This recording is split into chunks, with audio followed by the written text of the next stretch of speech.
Pares Overload na may only sabaw, only rice at 1 free soft drink sa halagang 100 pesos. Napasugod nga ako guys para subukan itong dinudumog nagtitrending na Diwata Pares Overload. Located nga pala sila guys dito sa Jokno Boulevard, Pasay City.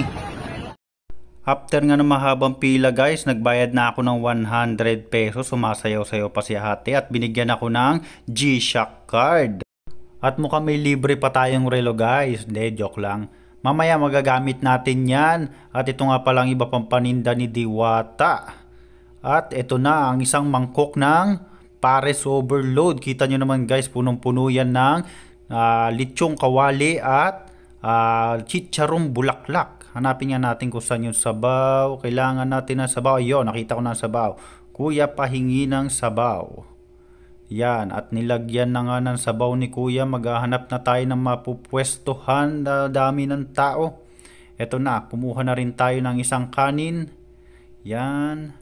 At ang ating Gcash card, G-Shock card ay soft drinks pala ang kapalit.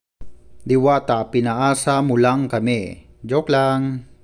So ayun nga guys, minekos-mekos na nga to ni Insan. Kita nyo naman guys kung gaano karami yung laman yan.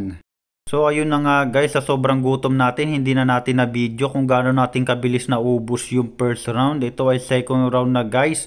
Hindi nga pala nakakahiyang humingi ng sabaw dahil only sabaw sila dito. So ayun nga guys, round 2 na, pangalawang kanin na natin yan. Pero tignan nyo naman yung laman ng Overload Pares guys, parang di man lang nabawasan.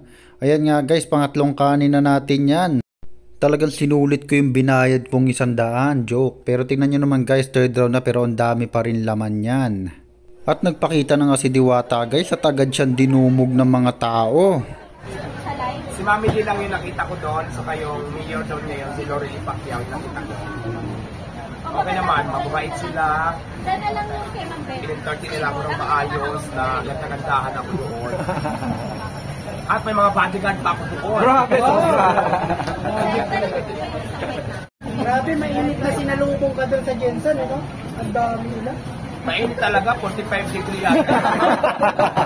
Literal na mainit. Diba? So ayun nga guys, ang masasabi ko lang sa halagang 100 pesos ay sulit ang Diwata Pares Overload.